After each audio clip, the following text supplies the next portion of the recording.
Bonjour. La question de la valorisation des stocks est très importante, car elle a un impact direct sur le résultat de l'exercice. Tout d'abord, je dirais que la valorisation des stocks n'est pas conventionnelle, mais qu'elle vise à une meilleure prise en compte de la réalité de l'entreprise. Elle est par ailleurs soumise à certaines contraintes logiques. La première de ces contraintes est la suivante. L'entrée en stock d'un bien et sa sortie doivent être évaluées au même prix. Pour le montrer, je partirai d'un exemple. Considérons le cas d'un bien acheté au prix de 10, stocké puis déstocké pour être vendu au prix de 12 au cours du même exercice. Supposons que l'on décide d'enregistrer les entrées en stock au prix d'achat, c'est-à-dire 10, et les sorties au prix de vente, c'est-à-dire 12. L'entrée est enregistrée au crédit du compte variation des stocks et au débit du compte stock.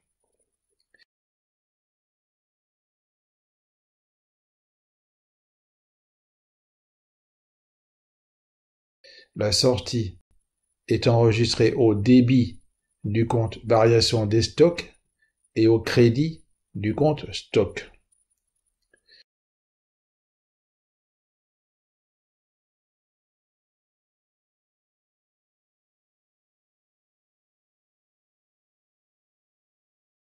Le solde de 2 montre une baisse du stock de 2, alors qu'il était vide au début. C'est une absurdité. L'entrée d'un bien en stock et sa sortie doivent donc être évaluées au même prix.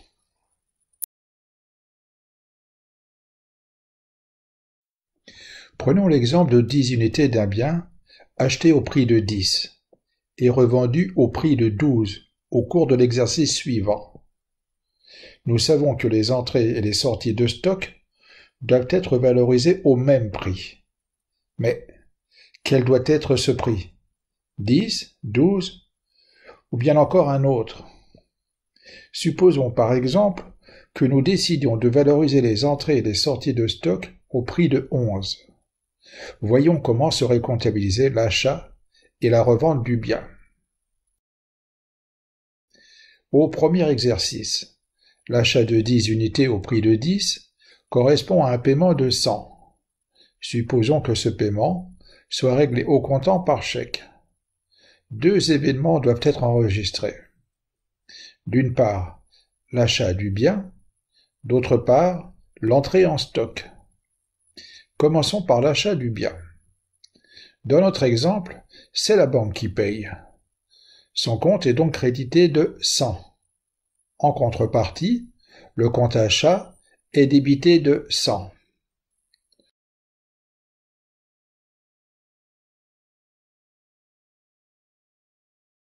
Enregistrons maintenant l'entrée en stock.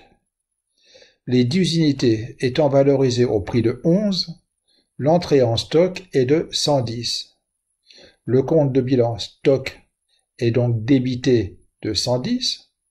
En contrepartie, le compte de gestion, variation des stocks, est crédité de 110.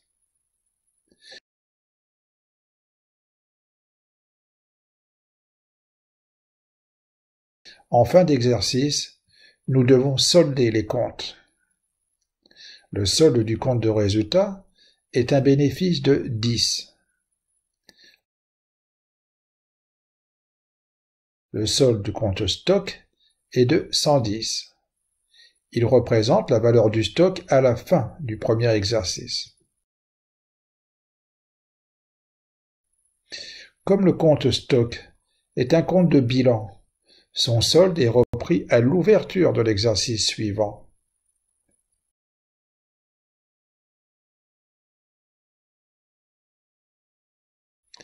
Le solde du compte banque est de 50. Comme le compte banque est un compte de stock, son solde est repris à l'ouverture de l'exercice suivant.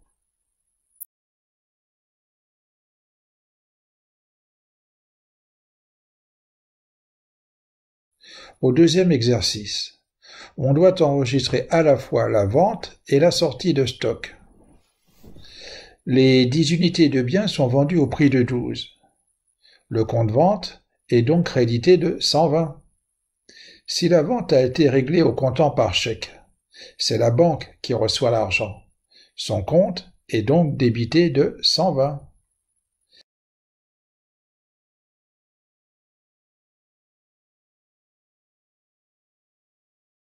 La sortie du stock des 10 unités est valorisée au prix de 11. Elle vaut donc 110. Le compte de bilan stock est donc crédité de 110. En contrepartie, le compte variation des stocks est débité de 110.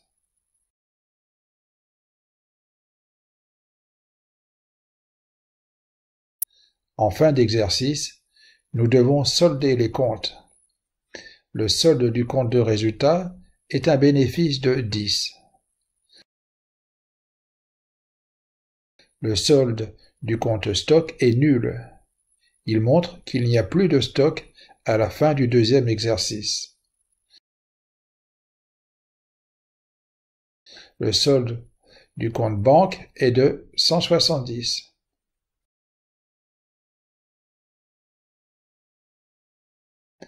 L'introduction des stocks au prix de 110 a permis de répartir le résultat global entre les deux exercices.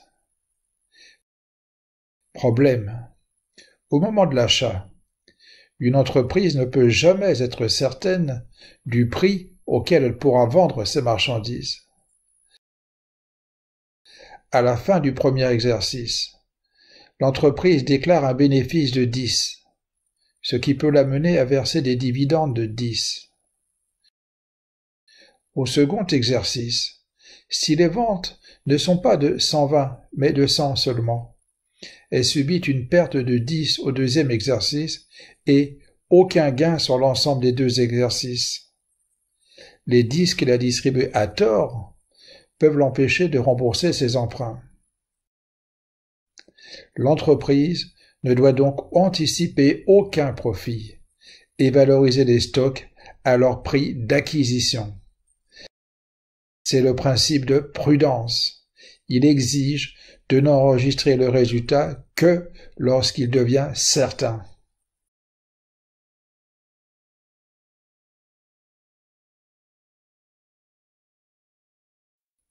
Reprenons donc notre exemple précédent en valorisant les entrées et les sorties de stock à leur coût d'acquisition, c'est-à-dire 10. Au premier exercice, la comptabilisation de l'achat ne change pas. Le compte banque est crédité de 100 et le compte achat est débité de 100.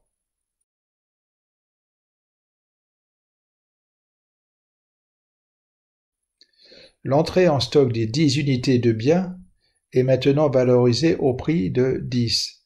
Elle vaut donc 100. Le compte de bilan stock est alors débité de 100 et le compte de gestion variation des stocks est crédité de 100.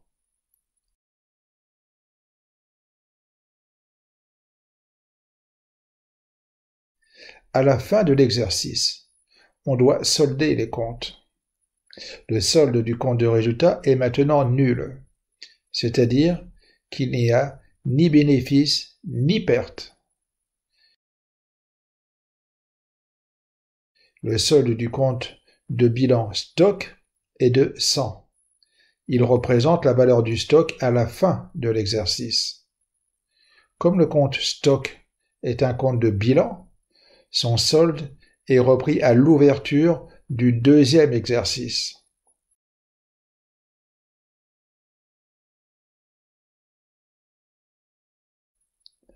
Le solde du compte banque est de 50. Il est repris à l'ouverture du deuxième exercice.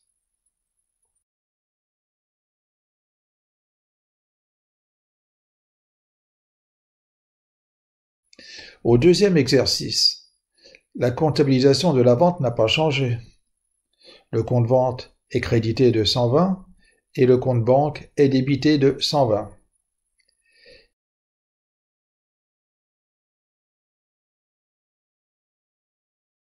les 10 unités de biens sortis du stock sont maintenant valorisées au prix de 10. Les sorties de stock s'élèvent donc à 100. Le compte de bilan stock est alors crédité de 100 et le compte de gestion variation des stocks est débité de 100.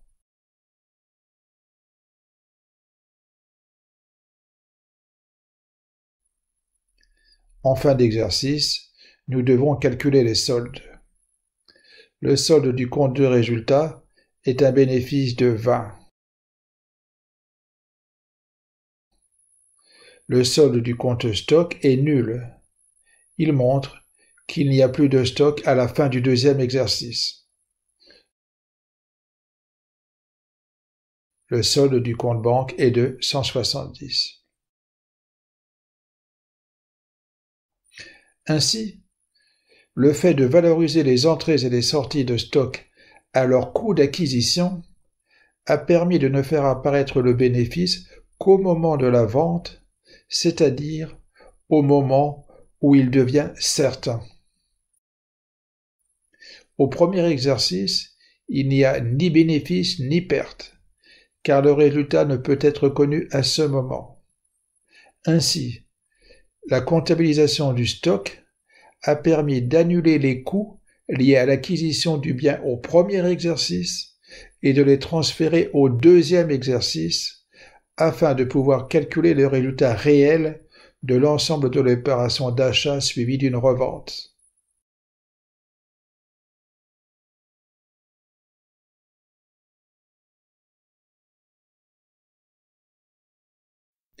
La méthode de l'inventaire intermittent repose sur l'égalité suivante. Valeur du stock de clôture égale valeur du stock d'ouverture plus entrée en stock moins sortie des stocks. C'est-à-dire entrée moins sortie égale stock de clôture moins stock d'ouverture. Cette égalité signifie que si l'on remplace dans le compte variation des stocks les entrées par le stock de clôture et les sorties par le stock d'ouverture, on obtient le même solde égal à la variation des stocks. La méthode de l'inventaire intermittent revient à faire comme si, à la fin de l'exercice, on remplaçait le stock d'ouverture par le stock de clôture. Le compte stock est un compte de bilan. À l'ouverture, on trouve le stock de clôture de l'exercice précédent. Le stock de clôture est assimilé à une entrée. Il est enregistré au débit du compte stock et au crédit du compte variation des stocks.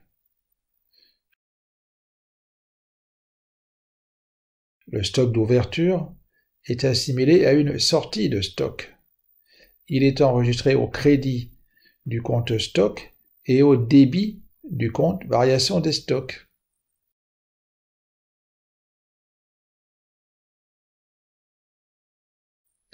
À la fin de l'exercice, on calcule les soldes.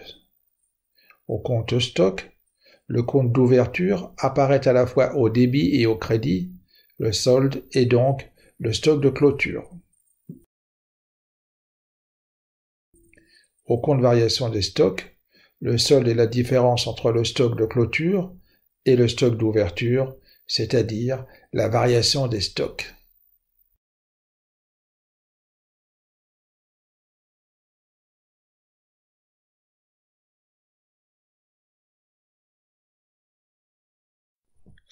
Les marchandises sont des biens que l'entreprise achète pour les revendre sans transformation. Si l'on considère les quantités achetées correspondent à des entrées en stock et les quantités vendues correspondent à des sorties de stock.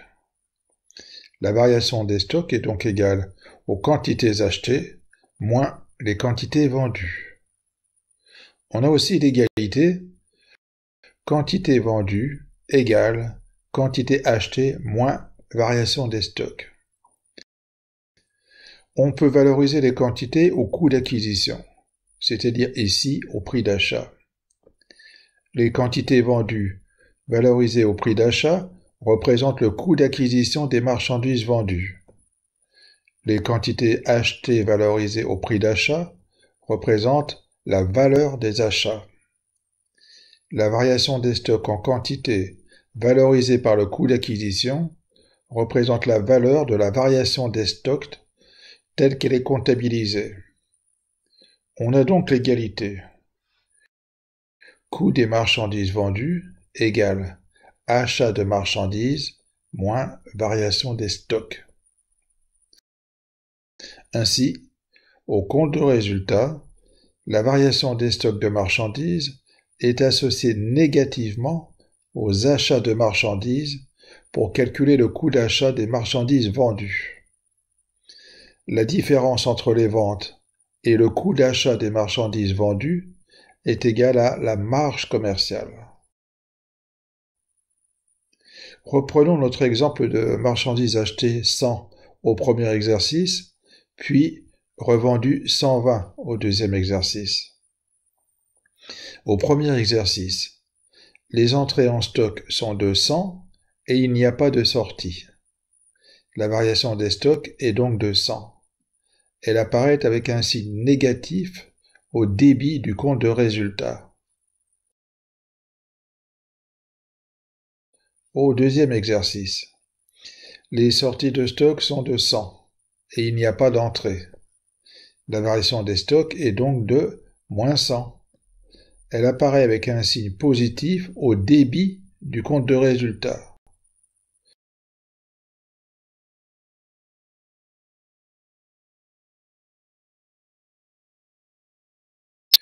On voit que la comptabilisation des stocks a permis d'annuler les coûts d'achat au premier exercice pour les transférer au deuxième exercice, c'est-à-dire au moment de la vente, quand le résultat est devenu certain.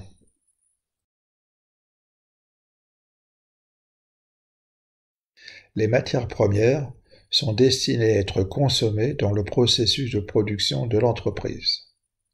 En termes de quantité, les entrées en stock correspondent aux quantités achetées, les sorties correspondent aux quantités consommées.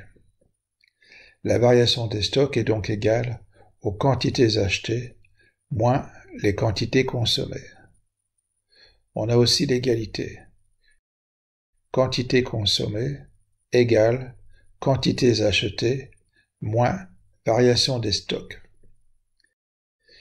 Si l'on valorise toutes les quantités au coût d'acquisition, on obtient coût des matières consommées égale achat de matières premières moins variation des stocks de matières premières. Au compte de résultat, la variation des stocks de matières premières est associée négativement aux achats de matières premières pour calculer le coût des matières premières consommées. Prenons l'exemple de 10 unités de matières premières achetées au prix de 10 au cours du premier exercice et consommées au deuxième exercice. Au premier exercice, les achats et les entrées en stock s'élèvent à 100. Comme il n'y a pas de sortie des stocks, la variation des stocks est égale à 100. Elle est inscrite négativement au débit du compte de résultat.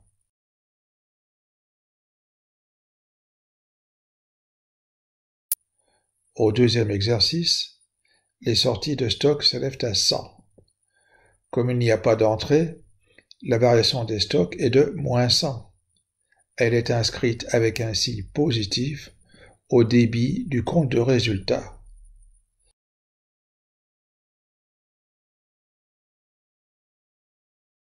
La comptabilisation des stocks a donc permis de transférer les coûts d'acquisition des matières premières du moment de l'achat à celui de la consommation. Notons ici que les ventes qui apparaissent dans notre exemple ne sont pas des ventes de matières premières, mais la vente des biens qui ont été produits à partir des matières premières consommées.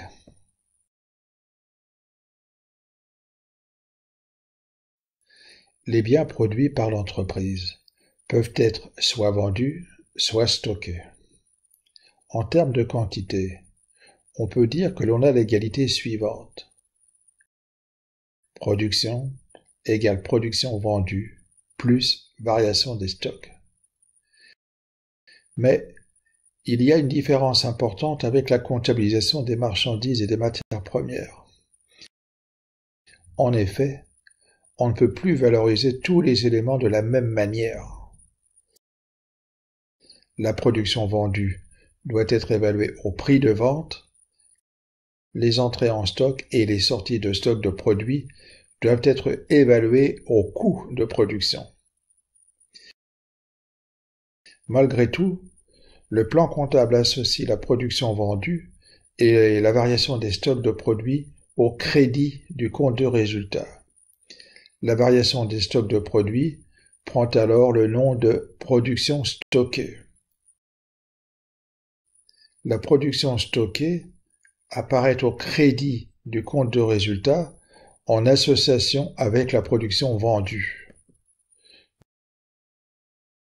Dans notre exemple, nous supposons que la production a lieu au cours du premier exercice, mais que les biens produits sont vendus au cours du deuxième exercice.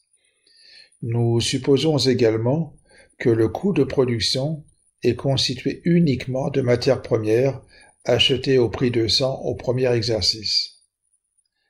Au premier exercice, l'entrée en stock correspond aux biens produits qui sont évalués à leur coût de production, c'est-à-dire 100. Comme il n'y a pas de sortie des stocks, la variation des stocks est égale à 100. Elle est inscrite positivement au crédit du compte de résultat sous l'appellation production stockée.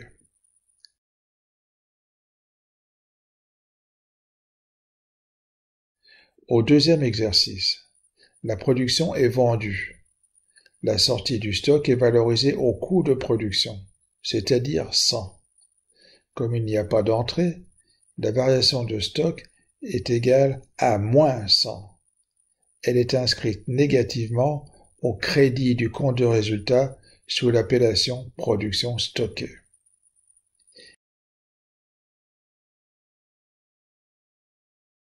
Ici, la comptabilisation des stocks a permis d'annuler les coûts de la production au moment où elle a lieu pour les transférer au moment où elle a été vendue.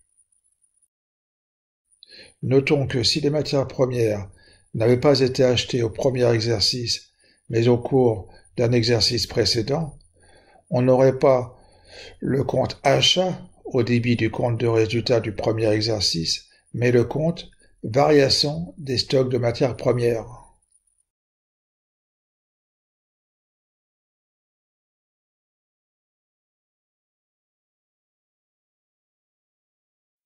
Lorsque les biens stockés sont totalement interchangeables et acquis à des prix différents, il n'est pas possible de connaître leur prix d'acquisition. Deux méthodes sont alors possibles pour évaluer le stock. La méthode du coût moyen pondéré, la méthode du premier entrée, premier sorti, c'est-à-dire la méthode PEPS.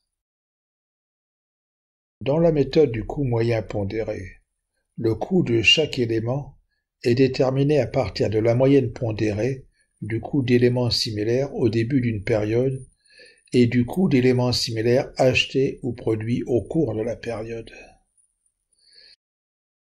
La méthode du coût moyen pondéré revient à considérer que tous les biens entrant en stock sont mélangés et indiscernables. C'est le cas, par exemple, lorsque du pétrole est stocké dans une cuve et que l'on n'attend pas que la cuve soit vide pour la remplir. Toutes les unités de pétrole sont alors indiscernables. En principe, le mieux est d'appliquer la méthode à chaque entrée. Par exemple, supposons que le stock initial soit composé de 100 unités au prix de 10. Sa valeur est de 1000. Si 400 unités au prix de 12 entrent en stock, le stock comprend alors 500 unités et sa valeur est de 1000 plus 4800 égale 5800. Le prix moyen du stock est alors de 11,6. La méthode du coût moyen pondéré consiste à valoriser toutes les sorties du stock à ce prix. Le stock après l'entrée et les sorties étant valorisés au coût moyen, le stock restant est lui aussi valorisé au coût moyen. La méthode revient à supposer que toutes les sorties sont constituées d'un mélange du stock initial et des entrées.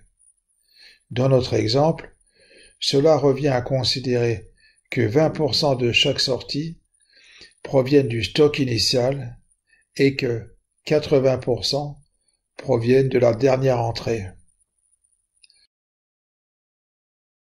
Le plan comptable général prévoit la possibilité de ne pas appliquer la méthode à chaque entrée, mais après une période correspondant à la durée moyenne de stockage. Cela revient à faire comme si toutes les entrées avaient lieu au début de la période et toutes les sorties à sa fin. Dans la méthode PEPS, les stocks sont évalués à partir des entrées et sorties en stock, en supposant que les unités entrées, les premières, sont sorties en premier. On peut imaginer que les biens sont stockés dans un couloir, où les entrées se font d'un côté et les sorties de l'autre côté. Il ne reste dans le stock final que les unités les plus récentes.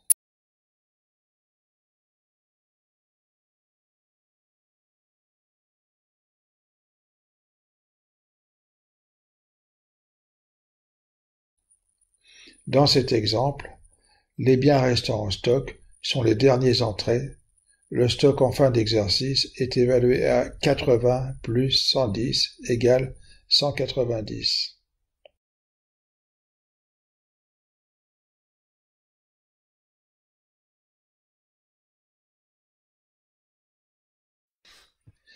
Si la valeur réelle du stock baisse en dessous de sa valeur à l'actif du bilan, il faut enregistrer la perte de valeur à la fois au bilan et au compte de résultat. On utilise pour cela un compte de stock, le compte dépréciation des stocks, et un compte de gestion, le compte dotation aux dépréciations des stocks. Au bilan, la dépréciation est enregistrée dans une colonne spécifique du bilan, de manière à faire apparaître à la fois la valeur brute du stock et sa valeur nette, c'est-à-dire après dépréciation.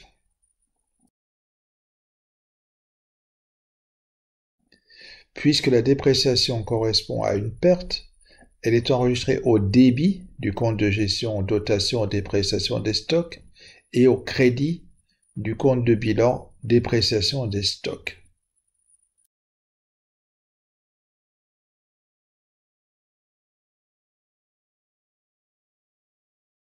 Reprenons notre exemple précédent et supposons que l'entreprise qui a enregistré à son bilan un stock de marchandises pour une valeur de 100 pense ne pouvoir vendre ses marchandises qu'au prix de 80. Elle doit enregistrer une dépréciation de 20.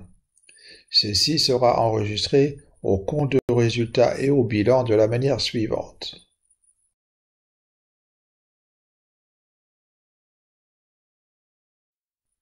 On constate que la comptabilisation de la dépréciation se traduit par une perte de 20. Ainsi, une perte dont le montant est incertain est comptabilisée dès qu'elle est connue. C'est une application du principe de prudence.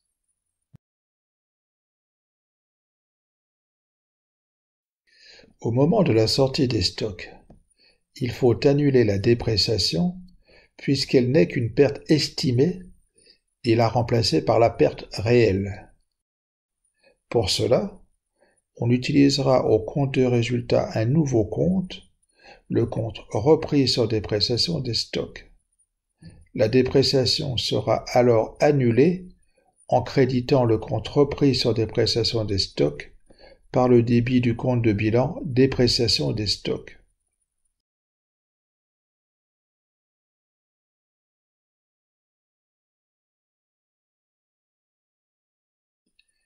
Supposons que deuxième exercice, les ventes soient non pas de 80, mais de 85. Les comptes se présenteront alors ainsi.